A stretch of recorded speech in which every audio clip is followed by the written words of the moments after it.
them were the massive sea, and behind them were the Egyptians, Pharaoh's army of 600 chariots. If I may speak to this in modern day terms, Moses had convinced the children of Israel to follow him through the wilderness, and he would get them to freedom. But as they came out of the wilderness, they had the sea in front of them. And I'm sure there are more than one or two people asking, what are we going to do now, Moses? As I was not there, and I'm sure Moses may have told them to just hush and let me think. Just calm down and let me work my magic. And I'm sure one of them have said, by the time you finish thinking, we'll all be dead. Moses did what he knew how to do and what he was taught to do, and that's speak to the Lord. The Lord gave him the command authority to part the sea. What type are you to do, people to think, and what were on their faces when they saw the sea part? When the sea part, you got water on your left, you have water on your right. Are you prepared to walk through? How much fear are you having to go down the middle of the sea and you just seeing water just return on itself to the left and to the right? The Lord gave you a pathway. It's up to you to take it. He can't make you go that way. All he can do is lead you to the water. So Moses went through and people followed. And as we know, at the end, when Moses turned around, Pharaoh's army was in the middle of the sea, thinking that they was going to get through just the same. And the Lord took care of Pharaoh's army. How much trust do you put in the Lord? Point number 2. How would you label yourself? Just think about it. I'm not asking you to label someone else. I'm asking you to label yourself. Reach in your heart and figure out what it is you are labeling. As men, African American men, we cannot be afraid to lead. We have to lead from the front. No, I'm not saying that we have to be perfect, but we must at least try to do our very best, and accepting failure is not an option. All right, sir. We cannot accept the failure of ourselves and the failure of others. When I speak, I'm transparent. I don't try to hide anything because the Lord has blessed me in so many ways that you all can't even start to imagine. While growing up in the 1st and 2nd grade, I had a bad stuttering problem. It would take me 30 seconds to say, hello, how are you doing? 30 seconds just to say, hello, how are you doing? Instead of teachers working with me, they labeled me and placed me in special education classrooms. At the age of 6 and 7, I had no idea what was going on, and it was not until my 3rd grade teacher, Mrs. Monroe, took the time to work with me and teach me. And without her, there's no telling how I would have ended up or where I would have been. And the irony to this is that Mrs. Monroe called me on Wednesday just to say, hey, little Warren Judge, how are you doing? Just out of the clear blue sky, she had no idea that I had wrote a speech and I was speaking on Sunday, and her name was in the speech.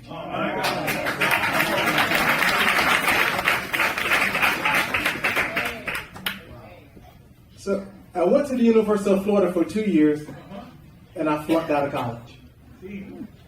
There's no other way of saying it.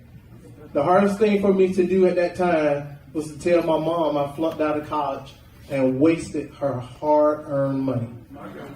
When I finally gathered the nerve to tell her and saw the tears in her eyes roll down her face, I told her, do not worry.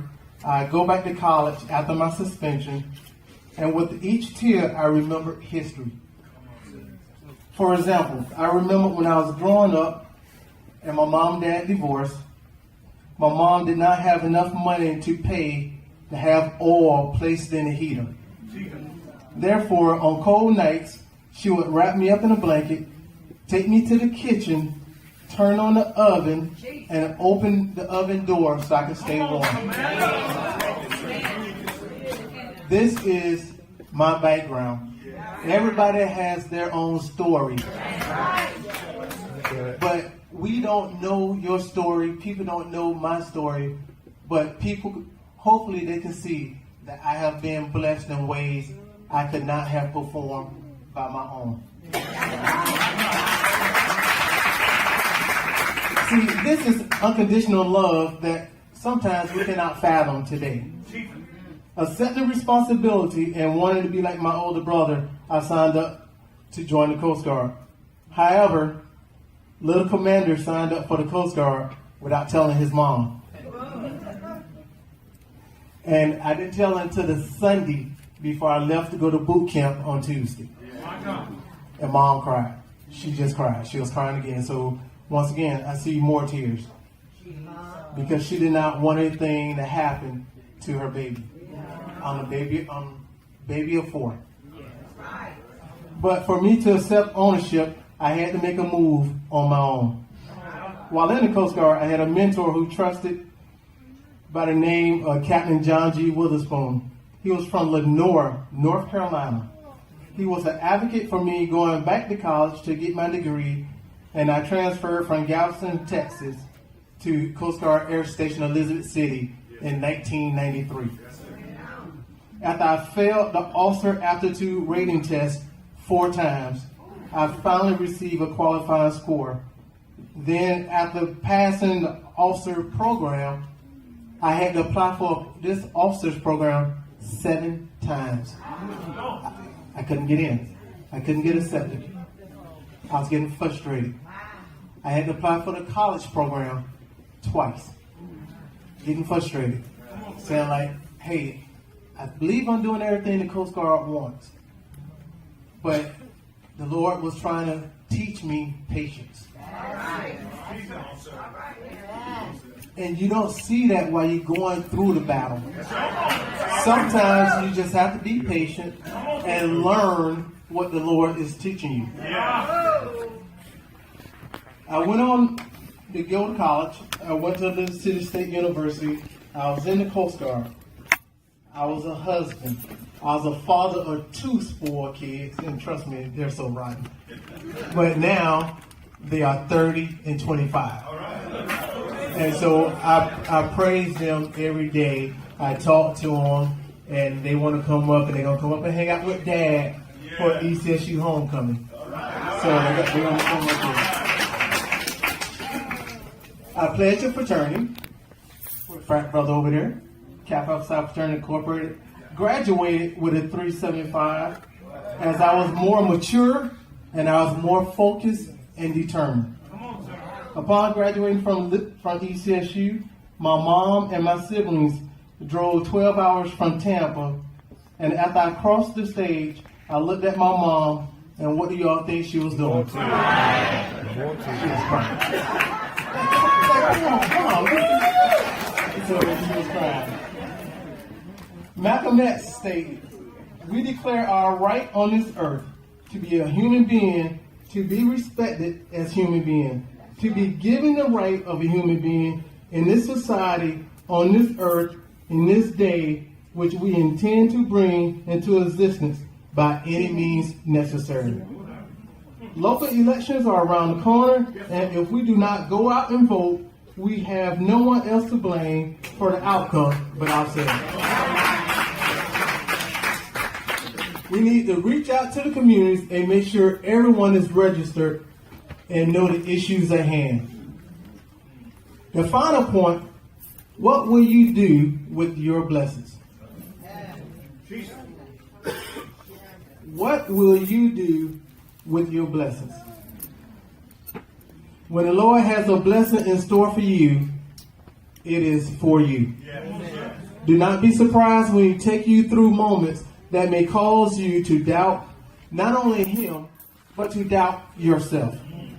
But if you maintain what you were taught since you were little, which is to pray and thank Him for the good and the bad, you will be successful. You can survive. While I was up at Coast Guard Personnel Management, everyone was telling me, hey, Lieutenant Commander Judge, I think you ought to put in to go to the White House. I was like, for what? There's nothing there. Oh, you can be communications. You got personality. I said, no, they're looking for something else. Then someone else came to me and said, hey, put your application in. I said, okay, just for you all, I'm going to do this. And then a lot of people put their name in a hat. I made the top 10. All right. Then we kept going. Then it got narrowed down to the top 4. So the top 4 go to the White House Communications for interviews. And this is one of the things that I tell people, and they'd be like, you got to be kidding me. The first question, I walk in, and you with all the top brass, you with the colonels and in the Air Force and the Army, and you got little Coast Guard coming in. It's for one job. It's one Coast Guard job at White House Communications. The first question that they ask is, tell us something about you you don't think we know that we know. I see you back there, Mr. Dean. Tell us something about you you don't think we know that we know. Sitting there, I took a few seconds. I just started running things off. Well, I flunked out of college at University of Florida. We already know that. Okay. I pledged Kappa at ECSU. Went to a couple of fraternity parties. We already know that.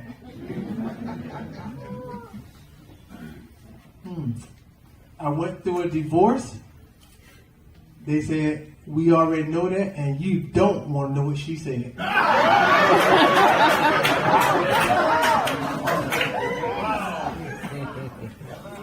Okay, all right, that's good to know. And then after that, I said, I don't have anything to hide. That was just a test to see if you was going to say something that they didn't already discover in your background investigation package. Those questions, I was interviewed for over an hour, hour and a half. And after I got through that first question, it was, hey, just be you. That's all anyone is ever asking. They're not asking you to be somebody that you are not. You can only be you. Your story is your story. My story can't be Pastor Burkett's story. Pastor Burkett's story can't be Mr. Jones' story. And it goes right along. However, you need to live in your moment and be the best you that you could be. Yes, sir. Amen. 3 weeks after going through the interviews, I just called it, okay, hey, I did my best, and I left it at that. I received a phone call on Friday evening around 3:30. I was still in my office working. And somebody called, hey, this is Sergeant Major, the blah, blah, blah, from the White House Communications, and we'd like to offer you the job to come in and be the only Coast Guard member at White House Communications.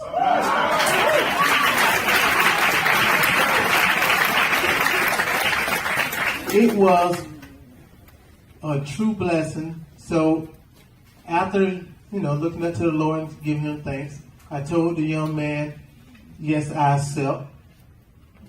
After I did a little dance in my office, I called my mom And what do y'all think she did? She cried. She cried. And this was something that I didn't plan on. There's no way I could tell you this would happen. My original plan was to come into the Coast Guard, do 3 years, get money to go back to college so I can get my degree, tell my mom, hey, Mom, I'm going to do it. But the Lord had a different plan and a different path that I did not see. So throughout my time of traveling around the world with 44, you may hear me say that a few times, and when I say 44, President Barack Obama was the 44th president. So we call him 44, you call him POTUS, you can call him so many things, but to meet him and his family was nothing but, outside of being starstruck, it was a learning moment for 3 years of my life. 3 years of my life. One of the good examples, we was in Savannah. We was just finishing coming from Hunter Army Base. And FLOTUS, First Lady of the United States, and POTUS, they was both there. And we was on the runway. Both planes was getting ready to take off at the same time. Of course, Air Force One is a lot larger than a First Lady plane. That's just the way it is. We on the runway, and both planes are going. Get ready to go up in the air, but they both can't take off at the same time. What do you all think happened?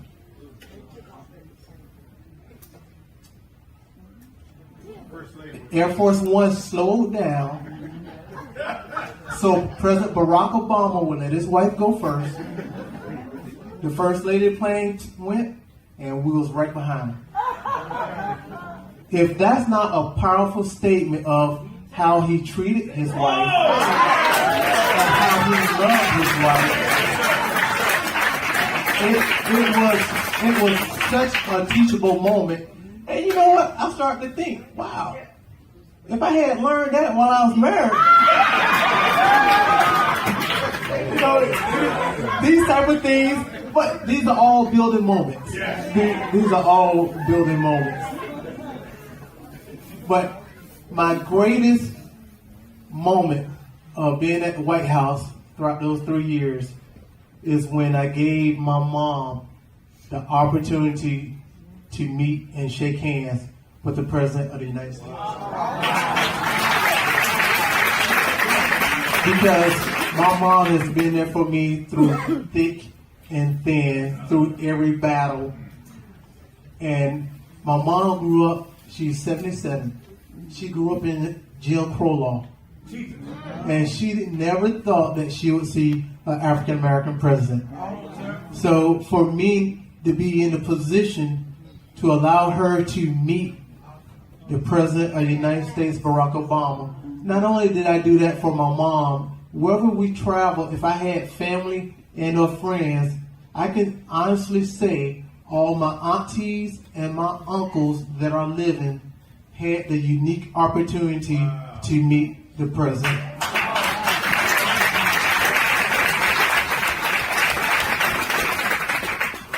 So I'm reminded by a quote that a good friend passed to me by Dr. Orson Sweet Martin.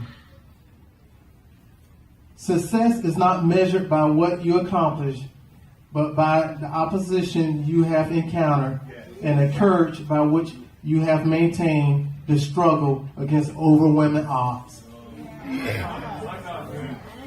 Overwhelming odds. Who would have thought when I was in first and second grade with a stuttering problem that I would mature to brief the President of the United States of America? And not only to brief him, but to brief the historic making President Barack Obama. Yes, my God. I was blessed with my own seat on Air Force One. That didn't come without hard work. It did not come without being prepared. It did not come without being blessed. And it did not come without me going on my knees and saying my prayers.